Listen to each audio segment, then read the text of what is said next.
Hey guys, welcome back to Reviews and How-Tos. I'm Tyler. Today we're going to be checking out this dehumidifier, and Wellsle did send this over to us for us to check out. Now this variant here is going to be the YDL24P variant. I have a whole bunch of different dehumidifiers. I think this is pretty much the largest one that they sell. So far, works really good. We have it here actually in the office, and I'm very, very pleased with it.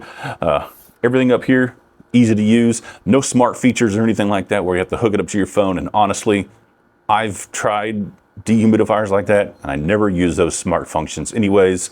A dehumidifier pretty much is just something you set and forget, especially since this has the automatic function feature on here. You can just easily go in here and hit the percentage button and you can change which percentage you want to change this to. I'm not going to change it now because it'll kick off this compressor, and if you turn off your compressor and turn on your compressor too much, it's not good on it. Speaking of that, it does have a safety feature in here, so if you did try to do that, it wouldn't kick back on for 3 minutes, but since I'm trying to show you guys how this works, I want to keep it on. Now, in regards to what levels you can set this to, you can set it between 30 and 80%. I currently have it at 30% just to ensure that we could keep it on. The air that blows out here is a little warm, but that's standard for all of these dehumidifiers that use a compressor. That's nothing different or anything.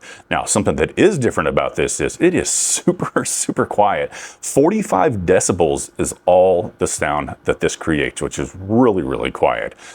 Just like below a speaking voice. Some of these ones that I've reviewed, super loud, and you have to yell above them. They're basically made only for basements, but this one here is going to be a whole home dehumidifier that you can actually use on like a floor level instead of trying to stow it away somewhere. It does have a nice handle here up top, makes it easy to move around. This thing here weighs about 35 pounds, so it does have a little bit of weight to it, but not to worry, it is also on wheels, so you can just wheel it around from room to room if you would like as well. But honestly, you're going to set this up, plug it in, and you're going to probably not move it ever again. Now, how much power does it use? Right now, it's pulling 280 watts, and that's with this compressor running. Obviously, whenever it's turned off, it won't pull that much, but something about this to remember is whenever you're pulling all this humidity from your home, that's going to make your air conditioner work a lot less harder, which in the long run is probably going to save you money, even though you're eating up about 280 watts right here. Now, how do you empty this thing? Well, I'm glad you asked. Super easy, actually. Right up here, there's little handles, and you just pop it out, and boom, right there you go. Probably hear that water sloshing around right there. And now that I did pull that out, this light in here blinks. It thinks that there's, it's either missing or that it's full. So it's going to go ahead and automatically turn off for us so that it does not overflow. Now, speaking of overflowing, here on the back, it does have a thing here that you can open up. This shouldn't leak water, I don't think, whenever I open it up, maybe a little bit. Nope, it's got a plug in there, good. And you can actually connect a drain hose to this. It does come with a drain hose. And then here also on the back, you can remove this, and all you need to do is clean this out lightly with some soap and water, like once a month or so. Just depending on, if you have pets or allergens or anything like that inside your house, how much this might possibly clog up. Especially, you're probably going to be running this mainly in those months that there is that stuff in the air, because that's when the humidity likes to spike.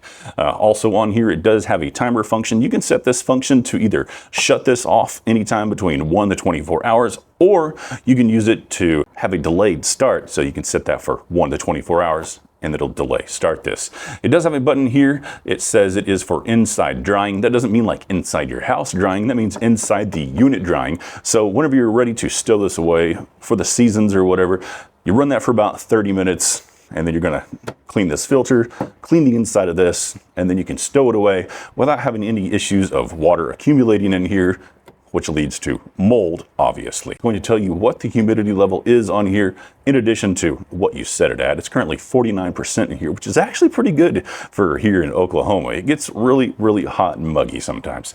And then it has a mode button here. Auto is probably what you want to keep it on.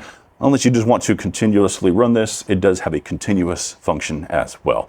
And then last but not least, it does have the power button on here. So overall, this thing, like I said, is really, really nice if you're trying to decide whether you want to buy one of those smaller ones or you want something that'll actually do a good job, I highly recommend picking up this one. Those little small, cheap ones, they do almost nothing. Trust me, I've reviewed a lot of those. They're just gonna run and run and run. They might not use much power, but they don't really do anything either. If you want something that's gonna take care of your whole home, go ahead and pick this one up from Wellsle.